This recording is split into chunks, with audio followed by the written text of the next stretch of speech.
నిజంగా అవన్నీ కూడా ఇందాక మనకి వెంకటరెడ్డి గారు అన్నట్టు అభినందనీయం. ఆయన అవినీతి గురించి చేసిన పోరాటం కానివ్వండి, సుపరిపాలన గురించి చేసిన పోరాటం ఇదంతా ఒక ఎత్తు అయితే ఆయన జీవితంలో ఇప్పుడు ఏదైతే లిక్కర్ స్కామ్లో అరెస్ట్ అయ్యారో అదొక మచ్చ. సరే నిజాలు ఏంటి అనేది పూర్తి స్థాయిలో బయటకు వచ్చిన తర్వాత అదేంటి అనేది తర్వాత విషయం. బట్ ఇప్పటి వరకు ఉన్న దానికైతే ఆయనకు అదొక మచ్చగా ఉండిపోయింది అనేది వెంకటరెడ్డి గారు చెప్పిన విషయం. బట్ ఈ ఎఫెక్ట్ అనేది ఢిల్లీలో జరగబోతున్న ఈ ఎలక్షన్స్ ఎంతవరకు ప్రభావం చూపిస్తుంది, అసలు ఆప్ ఎంతవరకు కాన్ఫిడెంట్గా ఉంది ఈసారి ఎలక్షన్స్ మీద? So point number 1, Delhi liquor scam అనేది స్కామ్ కాదు, ఇట్స్ ఎ స్కీమ్. దాన్ని వీళ్ళు స్కామ్గా సృష్టించి దాన్ని ఆయనను అరెస్ట్ చేశారు. చేసిన దానికి ఒకే ఒక reason, from the past 10 years 10 ఏళ్ల నుంచి ఒక్క సిట్టింగ్ ఎమ్మెల్యే కానీ ఎంపీ కానీ మెయిన్ ఇంపార్టెంట్ లీడర్ కానీ వీళ్ళ ప్రలోభాలకి లొంగి వాళ్ళ పార్టీ మారింది, వాళ్ళ పార్టీ కండువా కప్పుకుంది లేదు. అలా ఉన్న పార్టీ ఏదైనా ఉంది మన దేశంలో అంటే అది ఆమ్ ఆద్మీ పార్టీ. వీలైనంత, ఎందుకంటే ఇప్పుడు ప్రధానమంత్రి అమిత్ షా అందరూ ఎంపీలు పార్లమెంట్ ఉండేది ఢిల్లీలోనే. ఉన్న ఢిల్లీలోనే మనం గెలవలేకపోతున్నాం అనేది అదొక వాళ్ళ ఈగోకి హర్ట్ చేసే విషయం. వీలైనంత ప్రయత్నించారు. 2014లో ఓడిపోయారు, 2019లో 2020 అసెంబ్లీ ఎలక్షన్లో ఓడిపోయారు, నిన్నగాక మొన్న జరిగిన ఎంసీడీ ఎలక్షన్లో కూడా ఓడిపోయారు.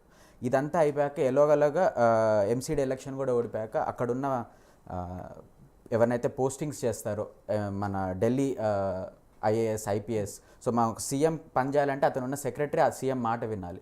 అలా కూడా లేకుండా ఆర్డినెన్స్ తెచ్చి పవర్స్ కూడా లాక్కోవడం జరిగింది. సో ఇవన్నీ కక్ష సాధింపుగా చేస్తూ లాస్ట్ వాళ్ళు ఆడిన అస్త్రం ఈ స్కామ్ ఈడీ సిబిఐ ద్వారా కేజ్రీవాల్ని అరెస్ట్ చేయడం. కేజ్రీవాల్ని అరెస్ట్ చేయడం వాళ్ళకి ఎంత బూమరాంగ్ లాగా తిరిగి కొడుతుందో అది మీకు June 4th తెలియబోతుంది. కంప్లీట్ ఢిల్లీ 7కి 7 seats Congress and Aam Aadmi Party are going to win. ఎందుకంటే 2014లో ప్రజలు అక్కడ చెప్పింది, నేను క్యాంపెయిన్ చేయడానికి పోయినప్పుడు, సార్ మీరు అరవింద్ కేజ్రీవాల్ మీరు మంచివారు, ఎన్నో ఏళ్ళుగా పోరాటం చేస్తున్నారు, మీరు ఢిల్లీని చూసుకోండి, ఢిల్లీని నడపండి, మోడీకి ఓటేస్తాము అని వేశారు.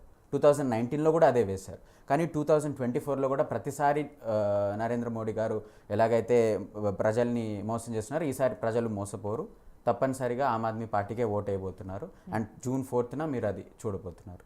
అండ్ వన్ లాస్ట్ పాయింట్ నేను చెప్పదలుచుకుంది ఏంటి అంటే, బ్రదర్ చెప్పినట్టు మనం ఎలక్షన్లకు వెళ్ళినప్పుడు మీరు ఏం చేశారు, ఏం చేయబోతున్నారు, ఎలా చేయాలనుకుంటున్నారు అనేది చెప్పాలి. కానీ ఎప్పుడో అసలు మన బార్డర్ దాటి మనకి అవసరం లేని విషయాలు, మనల్ని మనకి సంబంధం లేని విషయాలు, మన ఒక మంగళసూత్రం గురించి, దాని తర్వాత మన ఆస్తులు తీసుకెళ్ళిపోతారని తప్పుడు ప్రచారం చేసి ఈ ఎలక్షన్ని గెలవాలనుకుంటున్నారు. మీ ప్రామిసెస్ ఏంటి అని అడిగితే క్లియర్ కట్గా ఇది అని చెప్పలేకపోతున్నారు బీజేపీ వాళ్ళు. కానీ అదే ఆమ్ ఆద్మీ పార్టీ ఒక నేషనల్ పార్టీగా అవతరించాక 10 guarantees, ఒకవేళ ఇండియా కూటమిలో మేము కానీ పవర్లోకి వస్తే ఇవి 10 guarantees మేము ఇండియా కూటమిలో భాగంగా దీన్ని ఇంప్లిమెంట్ చేసే విధంగా ప్రయత్నిస్తామని చెప్పారు. ఏంటి ఆ 10 guarantees?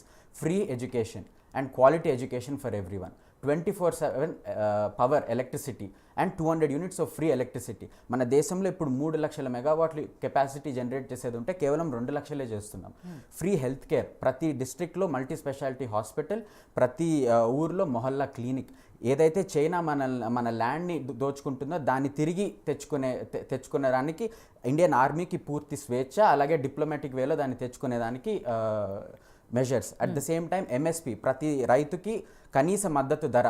అండ్ స్వామినాథన్ కమిటీ చెప్పినట్టు పూర్తిగా స్వామినాథన్ కమిటీ సిఫారసు మీద అన్ని ఇంప్లిమెంట్ చేయడం. ఢిల్లీకి పూర్ణ రాజ్, అంటే ఢిల్లీకి కంప్లీట్ స్టేట్హుడ్ ఏదైతే 2014 బీజేపీ మేనిఫెస్టోలో ఉందో, 2019 బీజేపీ మేనిఫెస్టోలో ఉందో, ఇప్పుడు వాళ్ళు పవర్లో ఉండి కూడా ఎందుకు ఇవ్వట్లేదు? వాళ్ళు స్టేట్లో ఓడిపోతున్నారు కాబట్టి ఇవ్వట్లేదు. అంటే మీరుంటే స్టేట్హుడ్ రావాలి ఢిల్లీకి, మీరు లేకపోతే మాత్రం రాకూడదు. అండ్ లాస్ట్కి అగ్నివీర్ స్కీమ్ని తీయడం, ఎంప్లాయ్మెంట్ జనరేషన్ చేయడం, కరప్షన్ని ఆపడం అండ్ జిఎస్టీని సింప్లిఫై చేయడం. ఒక పార్టీ అంటే, ఒక నేషనల్ పార్టీ అంటే ఇవి మేము చేస్తాము, ఇవి మేము చేయగలుగుతామని ప్రజలకి చెప్పాలి, కానీ ప్రజల్ని తప్పుదారి పట్టికూడదు అనేది నా ఆలోచన.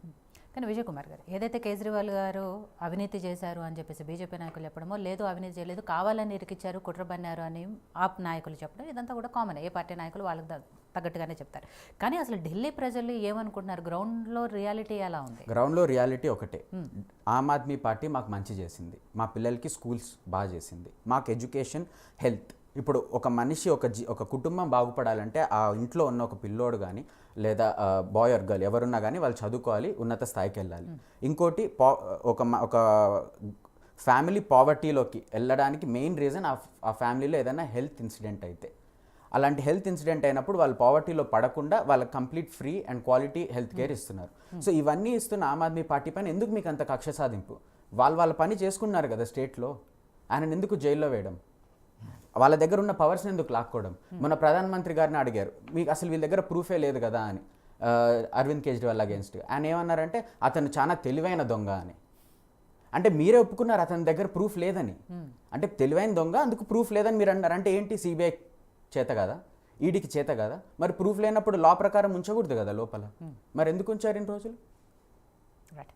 సో శ్రవణ్ కుమార్ గారు, సరే కేజ్రీవాల్ గారి అరెస్టుతో పాటు అట్ ద సేమ్ టైం అక్కడ జరిగిన పరిణామాలు ఏదైతే ఉందో ఆ పార్టీకి సంబంధించిన ఎంపీఏ స్వాతి మల్వాల్ గారు, ఆవిడ కూడా కేజ్రీవాల్ గారి పిఏ ఎవరైతే ఉన్నారో విభవ్ మీద కొన్ని ఆరోపణలు చేశారు, వాటి మీద అతన్ని అరెస్ట్ చేయడం కూడా జరిగింది. బట్ ఆ ఎఫెక్ట్ కూడా ఉంటుంది అనే